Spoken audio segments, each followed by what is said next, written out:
Putin says that Russia will do its best to render Geneva II conference a success and stop the bloodshed in Syria.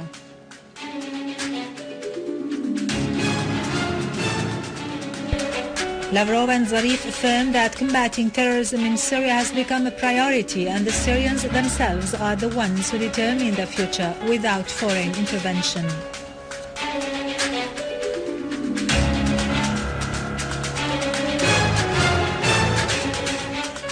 Syrian Arab army units continue chasing terrorists in Homs, Aleppo and Hama, inflicting heavy losses upon them.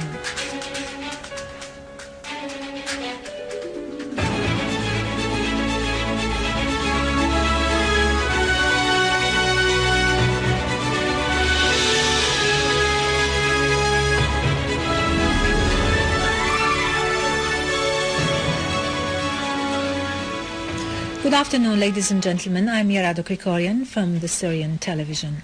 The Russian President Vladimir Putin has said his country will do its best to ensure the Geneva II conference's success in launching dialogue among the Syrian parties and stopping the bloodshed. Receiving the credentials of a number of ambassadors at the Kremlin, Putin underlined the need of consolidating the initial results that have been reached in connection with a number of major international issues, including the Syrian and Iranian questions. President Putin underlined the need of the participation in the conference of all the sides capable of solving the crisis positively. We will do our best to ensure that the conference succeeds in launching dialogue and putting an end to the senseless confrontations and bloodshed, Putin stressed. Russian Foreign Minister Sergei Lavrov and his Iranian counterpart Mohammad Jawad Zarif have stressed that combating terrorism in Syria is the priority of both countries, affirming Russia's and Iran's interest in uprooting terrorism in Syria according to UN resolutions and statements. In a joint press conference with his Iranian counterpart, Lavrov said, "We all insist on the sovereignty of the Syrian state, the integrity of the Syrian territories and the protection of all the Syrian people's rights." He also voiced keenness to see Syria living in peace and security with its neighbors. He pointed out that these stands have been emphasized by UN resolutions, including Resolution 2118 and the Geneva I statement. Lavrov reiterated his country's call for the need of Iran's participation in Geneva II, pointing out that Russia affirmed during its meeting a few days ago with American Secretary of State John Kerry and the UN envoy to Syria Al-Akhdar al-Ibrahimi its stand in favor of inviting Iran to attend the conference, being an influential state interested in finding a peaceful solution to the crisis in Syria. On his part, Zarif said the solution to the crisis in Syria is purely political, reiterating Iran's emphasis that there is no military solution for it. Zarif said that after Geneva I, Iran welcomed the agreement reached, particularly the decision taken about the need to solve the crisis politically. He pointed out that Iran will accept the invitation to take part in Geneva II without preconditions and will accept no additional condition other than those addressed to the rest of the participants in the conference. Zarif said foreign sides should not make dictates on the Syrian people, who should decide their own future. Zarif added that the Syrians must sit at the table of negotiations to decide their future through self-expression and public elections. The Iranian foreign minister praised Russia's efforts to solve the crisis in Syria through peaceful means and create the appropriate circumstances for a solution on the basis of an internal Syrian decision without foreign interventions. The Russian Foreign Ministry has announced that the Foreign and Expatriates Minister, Mr. Walid al-Muallim, will hold talks in Moscow tomorrow, Friday, with his Russian counterpart, Sergei Lavrov. In a statement, the Russian Foreign Ministry said the meeting will focus on the preparations for the Convention of Geneva II on Syria. It added that Geneva II is called upon to launch inter-Syrian dialogue with the participation of representatives of the Syrian government delegation and the opposition on the basis of the Geneva statement issued on the 30th of June 2012 without preconditions. The Russian Foreign Ministry statement added that the solutions to be reached within this Geneva process should be the outcome of an agreement among the Syrian parties and should not be imposed by any side taking part in the talks. The statement added that during the talks with Minister Muallim, reference will be made to the problem of implementing UN Security Council's Resolution 2118 and the Russian side's practical assistance in implementing the plan of the chemical weapons elimination in Syria. Emphasis should be laid, the statement said, on the importance of overcoming the difficulties that stand in the way of this process.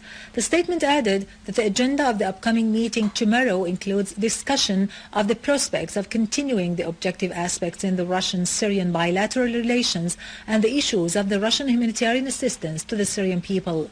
The statement affirmed Russia's determination to closely work side by side with the American partners and the UN in order to create an appropriate atmosphere on the eve of the international conference, and that the Syrian government and the opposition should take a number of tangible measures of humanitarian nature.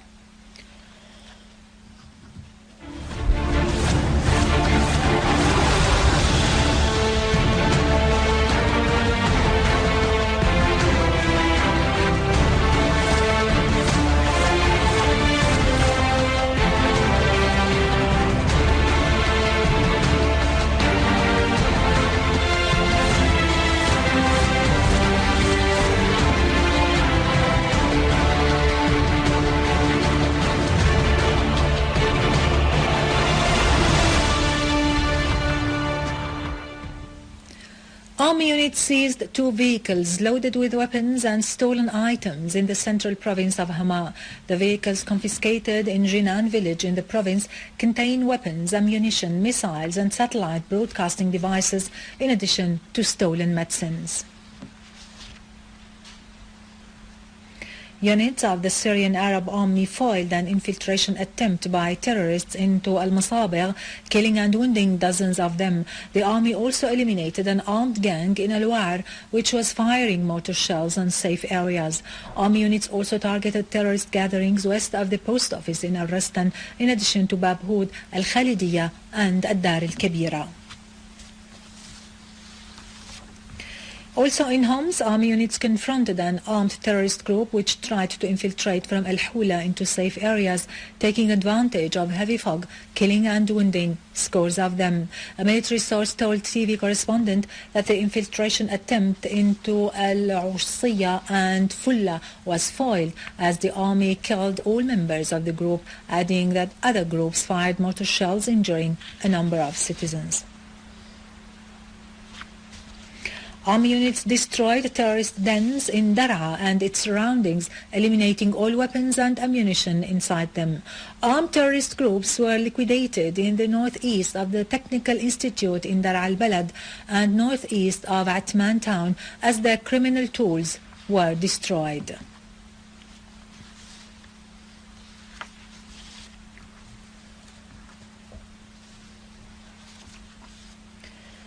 In Iraq, Iraqi army attacked terrorists belonging to Daesh organization, killing and wounding big numbers of them. Al Jazeera forces supported by Iraqi Air Force destroyed a convoy loaded with weapons near the Syrian-Iraqi borders, killing 8 and captured the military commander of the terrorist organization, Jordanian Maher al-Jarshi, as he was trying to cross from Syria into Al-Anbar province. In Al-Azim Basin, Dijla command forces killed 19 terrorists, including the top leader and 2 of his assistants, in addition to confiscating a factory for preparing explosive belts and devices.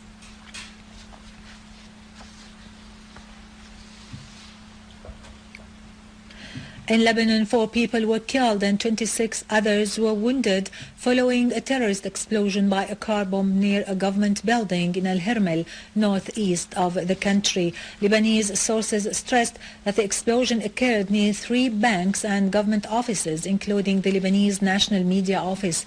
The explosion left heavy damages on 3 adjacent buildings. The place was crowded with ordinary citizens who were obtaining papers and documents.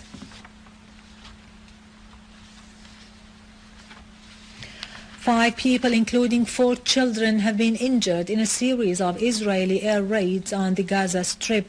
In Gaza, witnesses said planes attacked 5 different sites and explosions could be heard across the Strip. In retaliation, Palestinian resistance men launched rockets into settlements in Asqalan area, causing no casualties.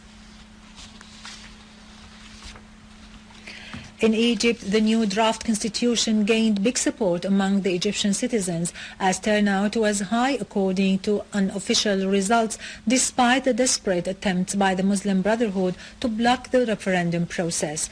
Ballot boxes started counting votes as initial results showed that 95% voted in favor of the new constitution in different governorates.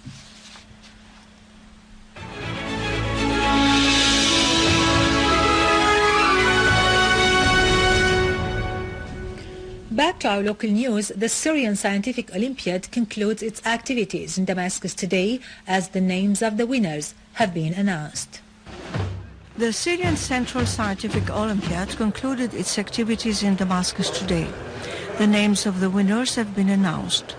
During the honorary ceremony held at Al-Assad House for Culture and Arts in Damascus, the students taking part in the Olympiad praised the efforts exerted by the Olympiad Commission in preparing and training the students in order to be efficient, referring to their enthusiasm in participating in the various phases of the Olympiad with the objective of attaining distinguished results in international circles. We participate in various scientific subjects like mathematics, physics, chemistry, and informatics, also biology. We compete on the level of Syria. Different students from all around Syria, best 10 each year, are chosen to be the Syrian national team, which will later be chosen to participate in all other international Olympiad. We shared in the Syrian Scientific Olympic because we believe in our abilities and in our country. We want to prove that we can do a lot, even that we have some accidents in our country. But we believe that we are the guys and the teenagers must build this country and must share in this future. The success of the Olympiad was a challenge for all science and knowledge seekers. It was not only intended to probe students' information, but also to train them and provide them with practical knowledge. Now to latest business and market news, but after a short break, stay tuned.